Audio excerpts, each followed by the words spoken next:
ইসলামের সৌন্দর্য এগুলা, ইসলামের সৌন্দর্য এগুলা।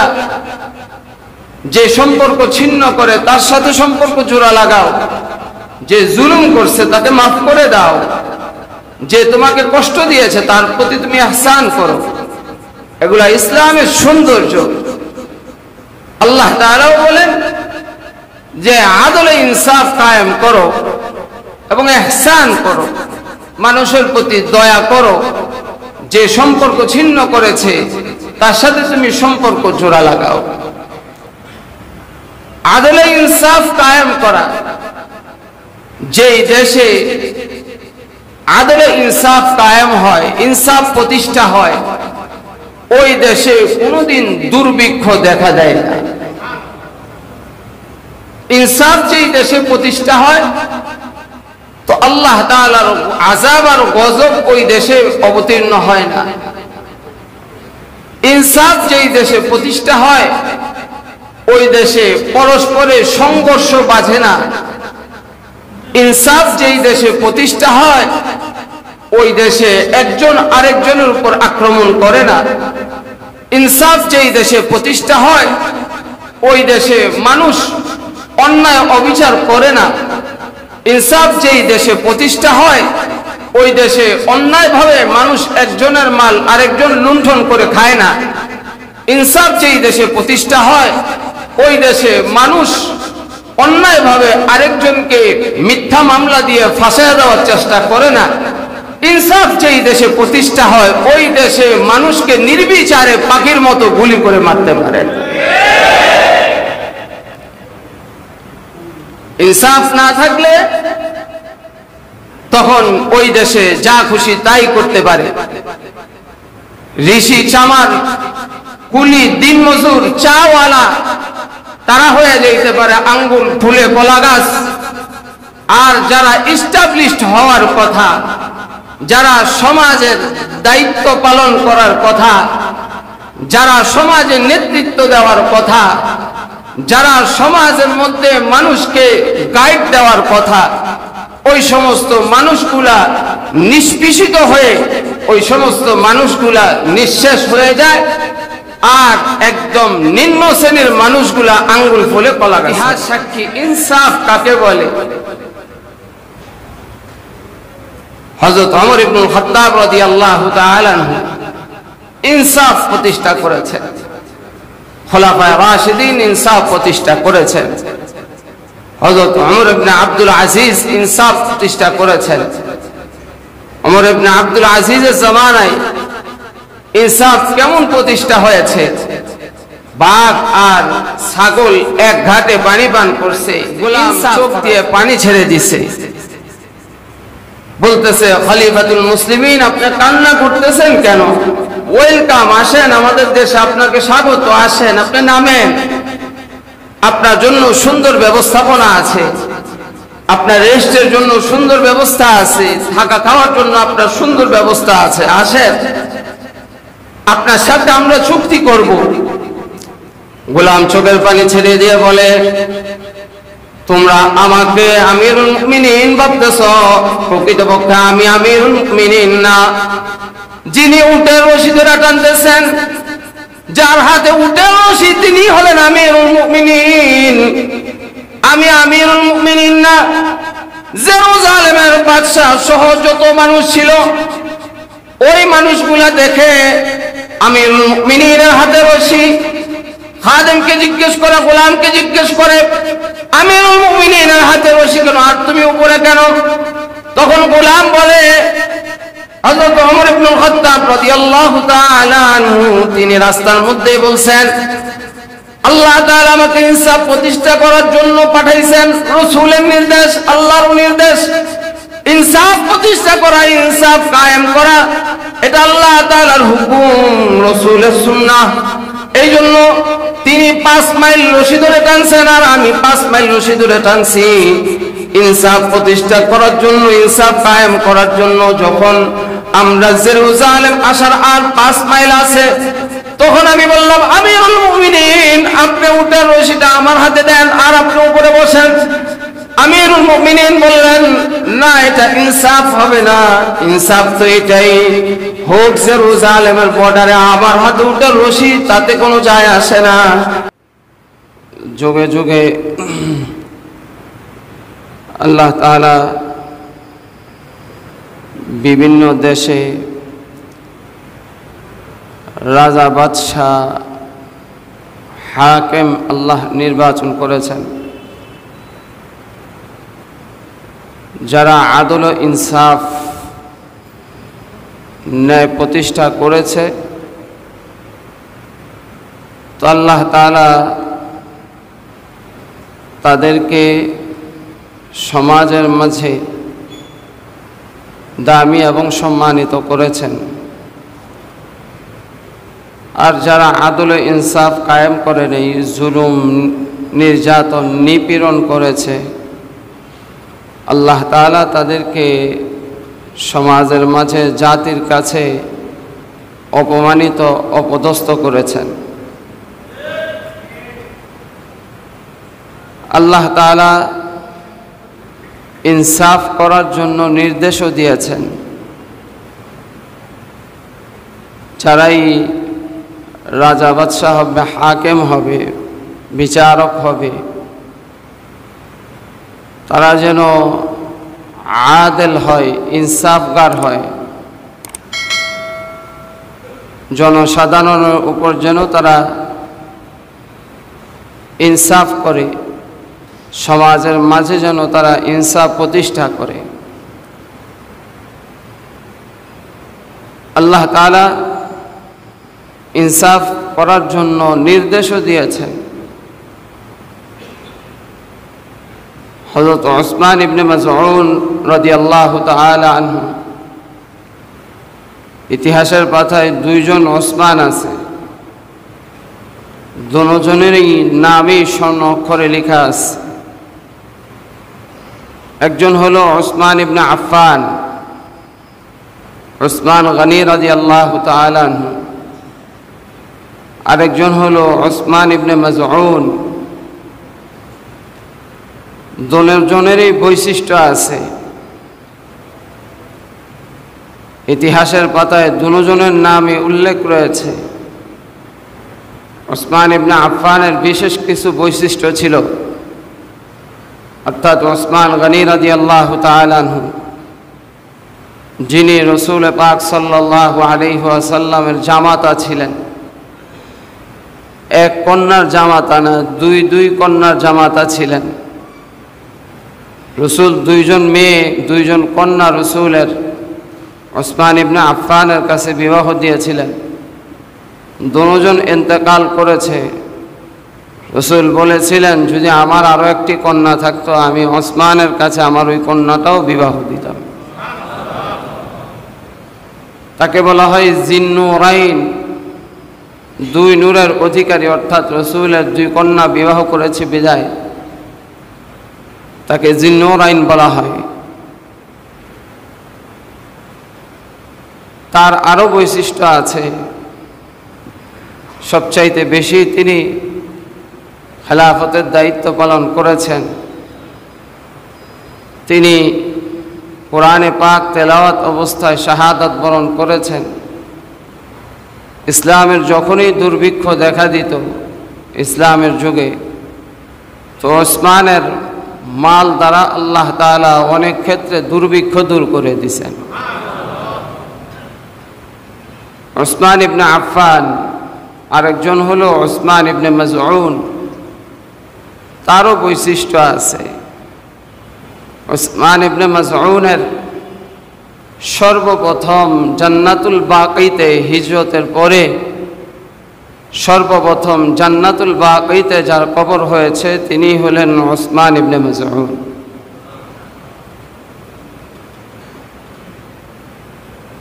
রাসূল পাক সাল্লাল্লাহু আলাইহি ওয়াসাল্লামের রওজা থারে প্রবেশের সময় যেই দরজা দিয়ে প্রবেশ করা হয়, ওই দরজার নাম হলো বাবুস সালাম। আর যেই দরজা দিয়ে সালাম দিয়ে বের হয়, ওই দরজার নাম হলো বাকিয়া, বাবুল বাকিয়া, অর্থাৎ রাসূল এই দিকে ইঙ্গিত করেছেন যারা আমার রওজা আতহারে সালাম দিতে আসবে তারা যেন জান্নাতুল বাকিতে গিয়েও সাহাবায়ে কেরামদেরকে সালাম দেয়। জান্নাতুল বাকিতে কবর হওয়া খুব ভাগ্যের বিষয়।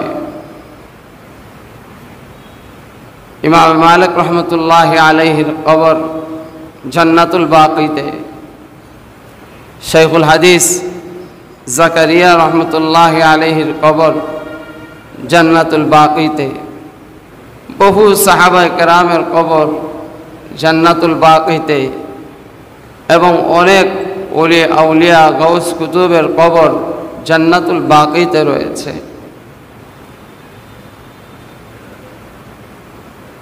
হাদিস শরীফের মধ্যে আসছে আউয়ালু মান মাতা বা'দাল হিজরাহ ওয়া দুফিনা ফিল বাকিয়া, সর্বপ্রথম হিজরতের পরে যিনি ইন্তেকাল করেছেন এবং জান্নাতুল বাকিতে যাকে দাফন করা হয়েছে তিনি হলেন উসমান ইবনে মাযউন। উসমান ইবনে মাযউন রাদিয়াল্লাহু তাআলা আনহু রাসূল পাক সাল্লাল্লাহু আলাইহি ওয়াসাল্লামের সামনে বসা। এত বছরে রাসূলের উপর ওহী নাজিল হয়েছে, তো ওহী নাজিল হলে রাসূলের সিমটম দেখলে বোঝা যাইত, যারা কাছের মানুষ ছিল তারা দেখলে বুঝতে পারত যে রাসূলের উপর ওহী নাজিল হয়েছে। কারণ ওহী নাজিল হলে রাসূলুল্লাহ সাল্লাল্লাহু আলাইহি ওয়াসাল্লামের শরীর মোবারক ঘেমে যাইত, মাথা দিয়ে পসিনা ঘাম বের হইত, উটের উপর থাকলে উট বসে যাইত। ওহী এমন ভারী জিনিস, এটা বরদাস্ত করার মতো অন্য আর কারো ক্ষমতা ছিল না। আল্লাহ তাআলা রাসূল আরবী সাল্লাল্লাহু আলাইহি ওয়াসাল্লামকে যোগ্যতা দিয়েছেন, এই মালাকা দিয়েছেন। রাসূল যখন উটের পিঠে থাকতো তো উট বসে যাইত ভারের কারণে। রাসূল বসা থাকলে রাসূলের শরীর দিয়ে পসিনা বের হইত, ঘাম বের হইত। একবার আলী রাদিয়াল্লাহু তাআলা আনহুর রানের উপর মাথা, আর এমতো অবস্থায় ওহী নাজিল হয়েছে। আলী রাদিয়াল্লাহু তাআলা আনহু বলেন, আমার কাছে মনে হয়েছে যে ওহী নাজিল হয়েছে, কারণ রাসূলের মাথা মোবারক আমার রানের উপর ছিল, আর আমার কাছে এমন মনে হয়েছে যেন পাহাড় আমার রানের উপর চাপিয়ে দেওয়া হয়েছে, আমার হাড়গুলো ভেঙে চূর্ণ বিচূর্ণ হওয়ার অবস্থা। হযরত উসমান ইবনে মাযউন সামনে বসা, তো রাসূলের উপর ওহী নাজিল হয়েছে, রাসূলের চেহারা দিয়ে ঘাম পড়তেছে। উসমান ইবনে মাযউন বলে, আপনার উপর মনে হয় ওহী নাজিল হয়েছে? আল্লাহর হাবিব সাল্লাল্লাহু আলাইহি ওয়াসাল্লাম বলেন, হ্যাঁ, আমার উপর ওহী নাজিল হয়েছে। উসমান ইবনে মাযউন জিজ্ঞেস করেন, আল্লাহ তাআলার পক্ষ থেকে এই ওহীর মাধ্যমে কি মেসেজ দেওয়া হয়েছে? রাসূল আরবী সাল্লাল্লাহু আলাইহি ওয়াসাল্লাম বলেন, আল্লাহর তরফ থেকে 3টা নির্দেশ করা হয়েছে, আর 3টা জিনিস থেকে বেঁচে থাকার জন্য বলা হয়েছে। আল্লাহ তাআলা বলেন, ইন্নাল্লাহা ইয়া'মুরু বিল আদলি ওয়াল ইহসান, ইন্নাল্লাহা ইয়া'মুরু বিল আদলি ওয়াল ইহসান ওয়া ইতা'i যিল কুরবা ওয়া ইয়ানহা আনিল ফাহশা'i ওয়াল মুনকারি ওয়াল বাগই ইয়া'iদুকুম লা'আল্লাকুম তাযাক্কারুন। আল্লাহ তাআলা নিজেই বর্ণনা করেন, নিশ্চয়ই আল্লাহ তাআলা নির্দেশ করেছেন বিল আদলি, ইনসাফের। ইন্নাল্লাহা ইয়া'মুরু বিল আদলি, নিশ্চয়ই আল্লাহ তাআলা আদল ও ইনসাফের নির্দেশ করেছেন। ওয়াল ইহসান, এবং আল্লাহ তাআলা ইহসানের নির্দেশ করেছেন। ওয়া ইতা'i যিল কুরবা, এবং আল্লাহ তাআলা আত্মীয়তার সম্পর্ক বজায় রাখার জন্য নিকটতম আত্মীয় যারা আছে তাদের সাথে সম্পর্ক বজায় রাখার জন্য আল্লাহ নির্দেশ করেছে। 3টা নির্দেশ এক নম্বর আদল ইনসাফের নির্দেশ করছে আল্লাহ তাআলা। দুই নম্বর ইহসানের নির্দেশ করেছেন আল্লাহ তাআলা, মুহসিন হওয়ার জন্য নির্দেশ করেছেন। তিন নম্বর নিকটতম আত্মীয় স্বজনের সাথে সম্পর্ক বজায় রাখা, এটা আল্লাহ তাআলা নির্দেশ করেছেন। রাসূলও বলেন সিল মান কাতাআকা, তুমি তার সাথে সম্পর্ক বজাও, তার সাথে সম্পর্ক জোড়া লাগাও যে তোমার সাথে সম্পর্ক ছিন্ন করেছে। ওয়াফু আম্মান যালামাকা, যে তোমার উপর জুলুম করেছে তাকে মাফ করে দাও। ওয়াহসিন মান আসা ইলাইক, যে তোমাকে কষ্ট দিয়েছে তার প্রতি তুমি ইহসান করো, তার প্রতি তুমি দয়া করো। সুবহানাল্লাহ। ইসলামের সৌন্দর্য এগুলা, ইসলামের সৌন্দর্য এগুলা। যে সম্পর্ক ছিন্ন করে তার সাথে সম্পর্ক জোড়া লাগাও, যে জুলুম করছে তাকে মাফ করে দাও, যে তোমাকে কষ্ট দিয়েছে তার প্রতি তুমি ইহসান করো। এগুলা ইসলামের সৌন্দর্য। আল্লাহ তাআলাও বলেন যে আদলে ইনসাফ কায়েম করো এবং ইহসান করো, মানুষের প্রতি দয়া করো। যে সম্পর্ক ছিন্ন করেছে তার সাথে তুমি সম্পর্ক জোড়া লাগাও। আদলে ইনসাফ কায়েম করা, যেই দেশে আদলে ইনসাফ কায়েম হয়, ইনসাফ প্রতিষ্ঠা হয়, ওই দেশে কোনোদিন দুর্ভিক্ষ দেখা দেয় না। ইনসাফ যেই দেশে প্রতিষ্ঠা হয় তো আল্লাহ তাআলার আযাব আর গজব ওই দেশে অবতীর্ণ হয় না। ইনসাফ যেই দেশে প্রতিষ্ঠা হয় ওই দেশে পরস্পরের সংঘর্ষ বাজে না। ইনসাফ যেই দেশে প্রতিষ্ঠা হয় ওই দেশে একজন আরেকজনের উপর আক্রমণ করে না। ইনসাফ যেই দেশে প্রতিষ্ঠা হয় ওই দেশে মানুষ অন্যায় অবিচার করে না। ইনসাফ যেই দেশে প্রতিষ্ঠা হয় ওই দেশে অন্যায়ভাবে মানুষ একজনের মাল আরেকজন লুণ্ঠন করে খায় না। ইনসাফ যেই দেশে প্রতিষ্ঠা হয় ওই দেশে মানুষ অন্যায়ভাবে আরেকজনকে মিথ্যা মামলা দিয়ে ফাঁসিয়ে দেওয়ার চেষ্টা করে না। ইনসাফ যেই দেশে প্রতিষ্ঠা হয় ওই দেশে মানুষকে নির্বিচারে পাখির মতো গুলি করে মারতে পারে। ইনসাফ না থাকলে তখন ওই দেশে যা খুশি তাই করতে পারে। ঋষি চামার, কুলি, দিনমজুর, চাওয়ালা তারা হয়ে যেতে পারে আঙ্গুল ফুলে কলা গাছ।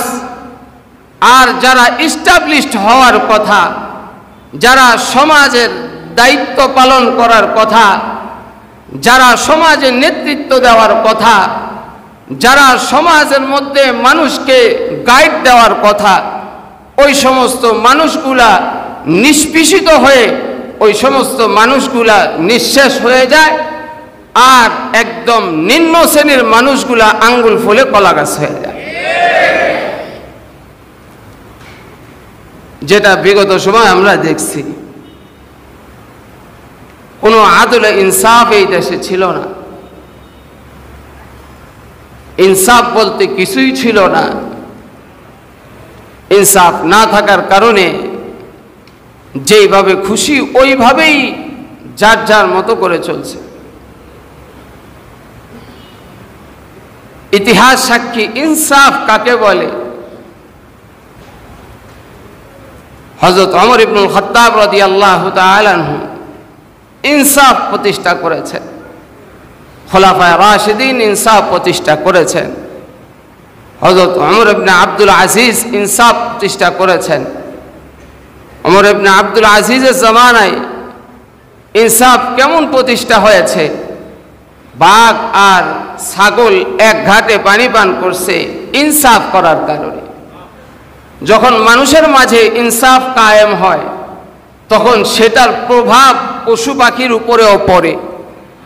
আর যখন মানুষের মধ্যে বেইনসাফি থাকে তখন সেটার প্রভাব প্রত্যেকটা জিনিসের উপর পড়ে। মানুষের মাঝে যখন ইনসাফ থাকে তখন এই ইনসাফের প্রভাবটা হাইওয়ান জানোয়ারের উপরেও পড়ে। যেমন ওমর ইবনে আব্দুল আজিজ রহমতুল্লাহি আলাইহির যুগে কেমন ইনসাফ প্রতিষ্ঠা করেছেন। ছাগল আর বাঘ একসাথে পানি পান করছে, ছাগল বাঘের উপর হামলা করে নাই। ওমর ফারুক রাদিয়াল্লাহু তাআলা আনহু কেমন ইনসাফ প্রতিষ্ঠা করেছেন। ওমর ইবনে আব্দুল আজিজ, ওমর ইবনুল খাত্তাব রাদিয়াল্লাহু তাআলা আনহু তিনি রাজপ্রাসাদ থুয়ে গাছতলায় বসবাস করতেন। রাত্রেবেলা না ঘুমিয়ে রাত্রেবেলা নিজেই খাদেমরে নিয়ে ঘুরতেন, দেখতেন কার কি সমস্যা, কে কোন মুসিবতে আছে, কে কোন সমস্যার মধ্যে আছে, এগুলা ঘুরে ঘুরে দেখতেন। একজন মুসিবতগ্রস্ত পাইছেন তো খাদেমকে বলে, তুমি এই জায়গায় দাঁড়াও, আমি আসতেছি। নিজে বাইতুল মাল থেকে আটার বস্তা কাঁধে করে নিয়ে চলে আসছেন। খাদেম বলে, আপনি কেন নিয়েছেন আমিরুল মুমিনিন? আমি থাকতে আমার কাজ তো এটা, আপনার কাজ তো এটা না, মানুষ কি বলবে? ওমর ফারুক রাদিয়াল্লাহু তাআলা আনহু বলেন, তুমি বলো মানুষ কি বলবে, আর আমি তো বলি আল্লাহ কি বলবে। তুমি দেখো মানুষ কি ভাববে, মানুষ কি ভাববে, আর আমি দেখি আমার আল্লাহ কি বলবে। আমি যদি আদল ইনসাফ না করতে পারি, আমার দ্বারা যদি ইনসাফ কায়েম না হয়, ইনসাফ প্রতিষ্ঠা না হয়, তাহলে আমি আল্লাহ তাআলার আদালতে, আল্লাহ তাআলার কাঠগড়ায় দাঁড়াতে হবে। আমার আল্লাহ তাআলার কাছে আমার জবাবদিহিতা করতে হবে। মানুষের কাছে আমার জবাবদিহিতা, মানুষ কি বলবে না বলবে সেটা আমার দেখার বিষয় না, আমার আল্লাহ কি বলবে সেটা আমার দেখার বিষয়। এইভাবে সব জায়গায় ইনসাফ প্রতিষ্ঠা করার চেষ্টা করেছে। জেরুজালেম যাবে ওমর,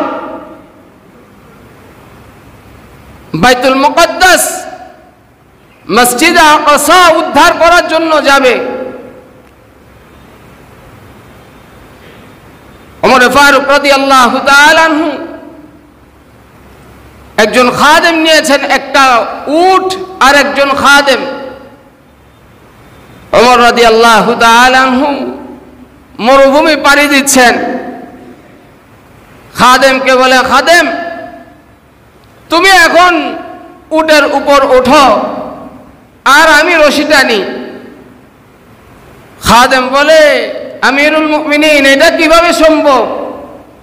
আপনি আমিরুল মুমিনিন, আপনি উটের রশি টানবেন আর আমি উটের উপর বসে থাকবো, এটা তো কোনোভাবেই সম্ভব না।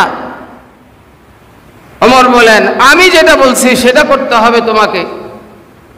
5 মাইল আমি উটের রশি টানবো, তুমি উপরে বসা থাকবা, আর 5 মাইল তুমি রশি টানবা, আমি উপরে বসা থাকবো, এভাবেই পুরা সফর কাটবে। ওমর রাদিয়াল্লাহু তাআলা আনহু রশি টানতেছেন, খাদেম উটের উপর বসা। কিছু দূর যাওয়ার পরে এভাবে বাড়ি বাড়ি করে পালাক্রমে যাওয়ার পরে যখন জেরুজালেমের আর 5 মাইল বাকি আছে, তখন ওমর রাদিয়াল্লাহু তাআলা আনহুর রশি টানার পালা আসছে, খাদেম উপরে বসার পালা আসছে।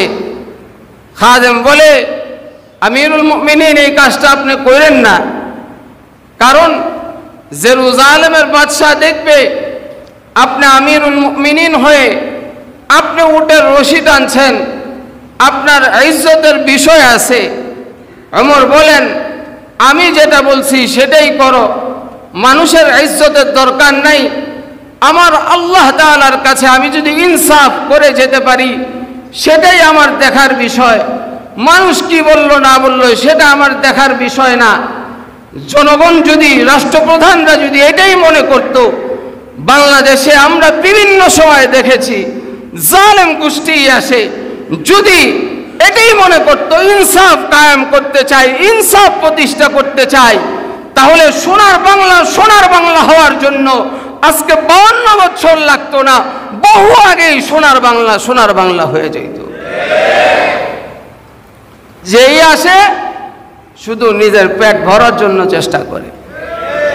জোরে কন, নিজে খাইলে পাবেন না, আইসেই শুরু করে দেয়।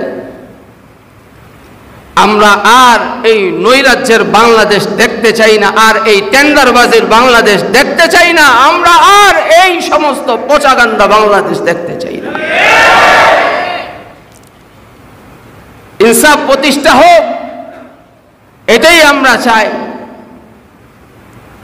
অন্তর্বর্তীকালীন সরকার আসছে, আমরা চাই ইনসাফ কায়েম হোক, সুন্দর। এখন জনগণ সাহায্য করছে, ছেলেরা, আমার দেশের সোনার ছেলেরা দেশপ্রেম নিয়ে তারা দেশটাকে সুন্দরভাবে সাজানোর চেষ্টা করছে। মনে হয় যেন দেশপ্রেম সকলের মধ্যেই আছে, সকলেই যেন একসাথে হয়ে এই দেশটাকে সুন্দর করতে চাচ্ছে। সত্যিকার অর্থেই বলি, সকলের ভিতরেই যদি এমন দেশপ্রেম থাকে, খোদার কসম করে বলি, প্রত্যেকেই যদি দেশটাকে এমন ভালোবাসে, এই দেশটা আমার, এই দেশের সার্বভৌমত্ব রক্ষা করার দায়িত্ব আমার, এই দেশ সন্ত্রাস মুক্ত করার দায়িত্ব আমার, এই দেশ টেন্ডারবাজ মুক্ত করার দায়িত্ব আমার, প্রত্যেকেই যদি এমন দৃঢ় সংকল্পবদ্ধ হয়, খোদার কসম এই দেশ ঠিক হতে সময় লাগবে না।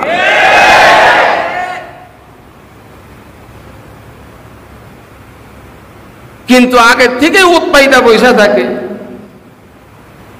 কতক্ষণে রাষ্ট্র ক্ষমতা পাবো, আর কতক্ষণে ওই টেন্ডার ওই জায়গায় টেন্ডারবাজি করব, ওইটা দখল করব, ওই গার্মেন্টস দখল করব, ওই ঘাট দখল করব। এই আগের থেকেই একটা পরিকল্পনা, এবং সেই অনুযায়ী কিছু কিছু জায়গায় আমরা দেখতেও পেয়েছি।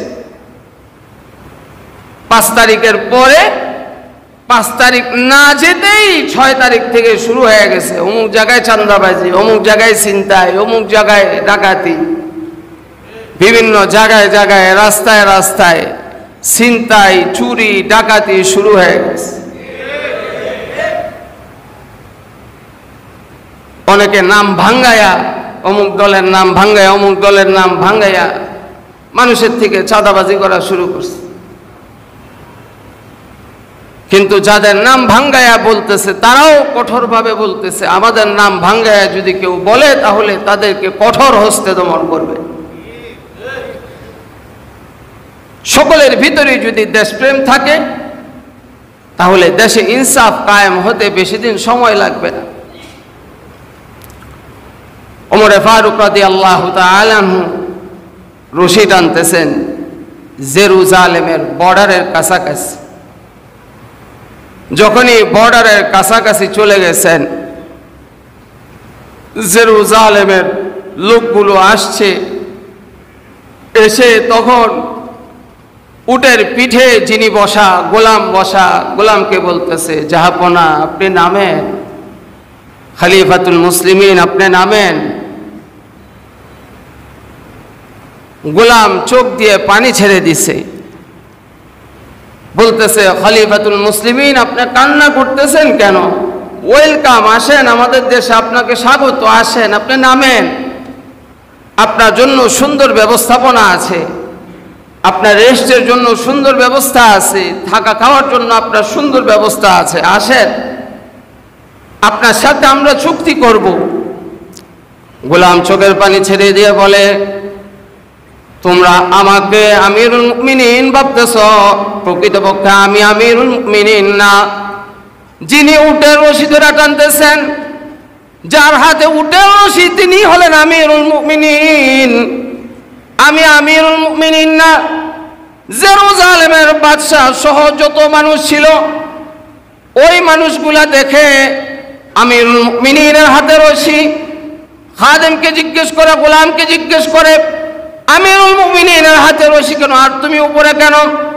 তখন গোলাম বলে, হযরত ওমর ইবনুল খাত্তাব রাদিয়াল্লাহু তাআলা আনহু তিনি রাস্তার মধ্যে বলছেন, আল্লাহ তাআলা আমাকে ইনসাফ প্রতিষ্ঠা করার জন্য পাঠাইছেন, রাসূলের নির্দেশ, আল্লাহর নির্দেশ। ইনসাফ প্রতিষ্ঠা করা, ইনসাফ কায়েম করা, এটা আল্লাহ তাআলার হুকুম, রাসূলের সুন্নাহ। এই জন্য তিনি 5 মাইল রশি ধরে টানছেন আর আমি 5 মাইল রশি ধরে টানছি ইনসাফ প্রতিষ্ঠা করার জন্য, ইনসাফ কায়েম করার জন্য। যখন আমরা জেরুজালেম আসার আর 5 মাইল আছে, তখন আমি বললাম, আমিরুল মুমিনিন, আপনি উটের রশিটা আমার হাতে দেন আর আপনি উপরে বসেন। আমিরুল মুমিনিন বললেন, না, এটা ইনসাফ হবে না। ইনসাফ তো এটাই হোক জেরুজালেমের বর্ডারে আমার হাতে উটের রশি, তাতে কোনো যায় আসে না, কিন্তু এটার দ্বারা ইনসাফ হবে। এই ইনসাফ কায়েম করার জন্য তার হাতে তিনি রশি নিয়েছেন। জেরুজালেমের বাদশা সহ আরো যত মানুষ ছিল তারা সকলেই বলে, যিনি এই ইনসাফ কায়েম করতে পারে তার সাথে আর কিসের চুক্তি, তার দ্বারা কোনো বেইনসাফি হইতে পারে না। আসো আমরা সকলেই তার হাতে হাত দিয়া মুসলমান হয়ে যাই। জেরুজালেমের বাদশা সহ 70 জন মানুষ তার হাতে ইসলাম গ্রহণ করে মুসলমান হয়ে গেছে। ইনসাফ প্রতিষ্ঠা করে দেখাইছেন। ইনসাফ কাকে বলে? আমি একজন প্রাইম মিনিস্টার, আমার জন্য শত শত গাড়ি আটকা থাকবে। বাংলাদেশের ইতিহাসে এটাই আমরা দেখতে পাই। মুমূর্ষ রোগী 1 ঘন্টা আগ থেকে সিগন্যাল দিয়ে বসে রাখে, অ্যাম্বুলেন্স আটকে থাকে, মুমূর্ষ রোগী আটকে থাকে, গর্ভবতী মহিলা আটকে থাকে। অনেক মানুষ মুমূর্ষ অবস্থায় অ্যাম্বুলেন্সের মধ্যে ইন্তেকাল করে শুধুমাত্র বাংলাদেশের মধ্যেই দেখা যায়, অন্য আর কোনো দেশে দেখা যায় না। বাংলাদেশ এটার নাম। ইনসাফ কাকে বলে ইতিহাস থেকে শিক্ষা গ্রহণ করা যায়। যেই প্রাইম মিনিস্টারই হয়, যেই প্রাইম মিনিস্টার হয়, রাস্তাঘাট কয়েক মাইল দিয়ে আটকে রাখে, কয়েক কিলোমিটার আটকে রাখে। মানুষের কত জরুরি কাজ থাকে, এটা ইনসাফ না। হ্যাঁ, প্রটোকল দেওয়ার দরকার আছে, রাষ্ট্রপ্রধানের প্রটোকল দরকার আছে। প্রটোকল ততটুকুই দিবে যতটুকু না দিলেই নয়। রাস্তাঘাট আটকিয়ে মানুষের কষ্ট দিয়ে, মানুষকে কষ্ট দিয়ে, মানুষের হাজত আছে, অনেক হাজতমান লোক আছে যিনি সময় মতো না গেলে তার সমস্যা হবে, এমনকি তার চাকরিও চলে যেতে পারে। অনেক ব্যবসায়ী আছে সময় মতো না গেলে তার টাকাটা পাবে না, কিন্তু দেখা যায় ঘন্টার পর ঘন্টা এভাবে সিগন্যালে বসায় রাখে। আরে প্রাইম মিনিস্টার তো দূরের কথা, একটা সাধারণ এমপি গেলে তার জন্য রাস্তা ব্লক করে আটকায় রেখে দেয়।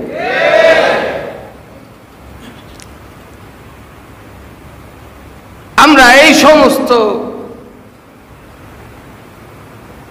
নৈরাজ্য থেকে, আমরা এই সমস্ত সমস্যা থেকে ফিরে আসতে চাই। আমরা চাই সত্যিকার অর্থে সোনার বাংলা, সোনার বাংলা হোক। বহির্বিশ্বে আমরা অনেক জায়গায় দেখেছি একজন প্রেসিডেন্ট পর্যন্ত সাধারণ মানুষের সাথে লাইন ধরে, সাধারণ মানুষ যেইভাবে সুযোগ সুবিধা গ্রহণ করছে, আমরা বহির্বিশ্বে অনেক সময় প্রিন্ট মিডিয়ায়, ইলেকট্রনিক মিডিয়া আমরা দেখতে পেয়েছি, তারাও এইভাবে জনসাধারণের সাথে লাইন ধরে তারাও ওইভাবে সুযোগ সুবিধা গ্রহণ করছে।